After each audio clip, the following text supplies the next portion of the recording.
Bismillahirrahmanirrahim. Assalamualaikum warahmatullahi wabarakatuh. Alhamdulillahi rabbil alamin. Wa ashhadu an la ilaha illallah wahdahu la syarika lahu waliyus salihin. Wa ashhadu anna sayyidana wa nabiyyana Muhammadan abdullahi wa rasuluhu as-sadiqul amin. Allahumma salli wa sallim wa barik ala sayyidina Muhammad wa ala alihi wa sahbihi wa man tabi'ahum bi ihsanin ila yaumiddin. Subhanaka la ilma lana illa ma 'allamtana innaka antal alimul hakim. Jangan lupa nawaitu, Bu. Nawaitu. Bersedekah nawaitu, yang minta jodoh, yang minta keturunan, yang minta kebahagiaan, yang minta sembuh, yang minta amal diterima, yang minta haji lagi, yang minta umrah. Nawaitu. Masya Allah, ibu-ibu suka bersedekah terus, tapi kadang-kadang lupa nawaitu. Innamal a'malu binniyat. Alhamdulillah, atas izin Allah subhanahu wa ta'ala, kita sama-sama jumpa lagi. Bapak-bapak, ibu-ibu yang sama-sama dimuliakan dan diberkahi Allah subhanahu wa ta'ala. Tema malam ini sangat penting untuk kita semua. Sebagaimana saya janjikan kemarin, bahasan saya tentang ayat ini. A'udzu billahi minasyaitonir rajim. Kalla innahum 'an rabbihim yawma idzil lamahjubun. Yang artinya, Ustaz Faruq dibacakan artinya.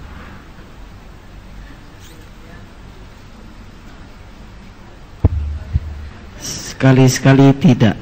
Sesungguhnya mereka pada hari itu benar-benar terhalang dari melihat Tuhan mereka. Maksudnya sekali-sekali tidak seperti apa yang mereka katakan, bahwa mereka dekat pada sisi Tuhan. Kemudian sesungguhnya mereka benar-benar masuk neraka. Dua malam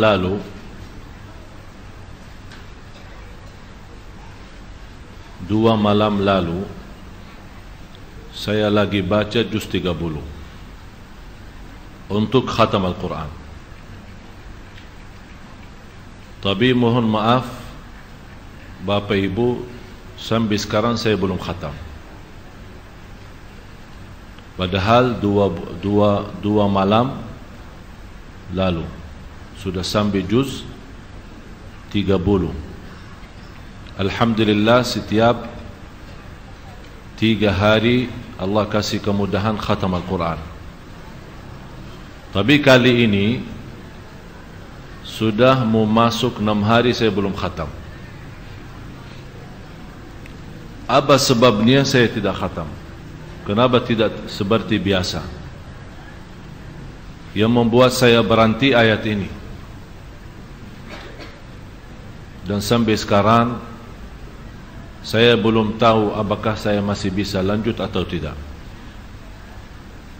Kita sama-sama baca ayatnya, tapi saya mohon menhadirkan fikirannya, menhadirkan qalbunya, dan bisa menhayati maknanya.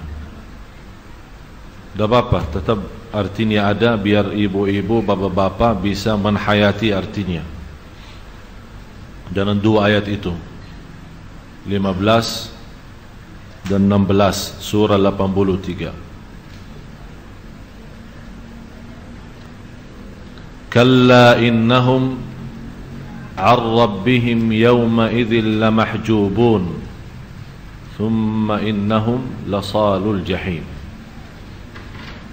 Dan artinya, Ustaz? Sekali-kali tidak. Sesungguhnya mereka pada hari itu benar-benar terhalang dari melihat Tuhan mereka. terhalang dari lihat Allah. Kemudian sesungguhnya mereka benar-benar masuk neraka. Kalau terhalang melihat Allah, berarti tempat kita di neraka. Kenapa Allah tidak menerima doa saya? Kenapa saya tidak bisa khusyuk dalam salat? Kenapa saya susah istiqamah menjaga salat malam? Kenapa saya dulu masih bisa berbuat banyak macam kebaikan? Kenapa sekarang sudah berubah? Apakah selama ini saya punya ibadah sia-sia? Apakah selama ini saya mengangkat tangan bermunajat kepada Allah, malah Allah berpaling dari saya? Apakah saya berusaha mencari ridha Allah, malah Allah subhanahu wa ta'ala menunggu saatnya untuk memberikan kesiksaannya dan kemurkaannya kepada saya? Mudah-mudahan tidak ada di antara yang hadir yang terhalang dari Allah. Siapa yang mau urus kita kalau Allah sudah tidak mau urus kita? Man wajadallaha famadha faqad. Barang siapa yang memiliki Allah, apapun yang terhilang dari dirinya, biarin. Segala sesuatu kalau yang terhilang dari diri kita, selama masih Allah bersama kita, itulah yang membuat kita bahagia. Tapi kalau kita memiliki dunia dan segala isinya, tapi tidak memiliki Allah, tidak ada artinya dunia dan segala isinya. Ada 10 sebab yang menghalangi kita bisa mendekatkan diri kepada Allah. Ada 10 sebab yang membuat kita berusaha mendekati diri kepada Allah, malah Allah yang maha besar menjauhkan. Disitulah karena gara-gara 10 sebab itu, kita tidak bisa menikmati ibadah, tidak bisa menikmati khusyuk, dan tidak bisa menikmati segala aktivitas ibadah kita. Yang pertama, akidah yang rusak.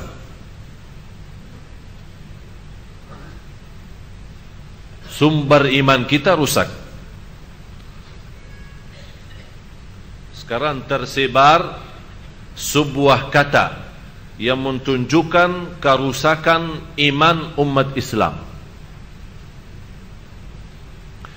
Allah tidak adil. Itu sering kita dengar. Malah yang saya heran, kita bukan dengar kata itu dari orang awam, malah yang kita dengar kata itu dari orang yang biasa majlis ta'lim dan majlis zikir. Kenapa dia berkata Allah tidak adil? Karena dia saat masih nakal, saat masih dosa dan maksiat, Allah tidak pernah uji dia. Malah enak, semuanya lancar, tidak ada masalah. Begitu dia buka halaman baru, taubatan nasuha, berhenti minuman keras, berhenti minuman dan maksiat dan dosa, berhenti kembali kepada Allah, sudah jaga salat malam, sudah jaga baca Quran, puasa Isnin Kamis, rutin majlis ilmu dan majlis zikir, tertumbah banyak cobaan dari kanan kiri. Mobilnya dicuri, rumahnya terbakar, sakit jantung, uangnya ditipu, usahanya ditipu, bermacam-macam cobaan. Dia sampai dia tidak pernah berfikir dari mana datang itu. Disitulah dia tanpa sadar, tanpa disengaja, tanpa dinawa itu, kenapa Allah sama saya begitu? Ini tanda akidah rusak.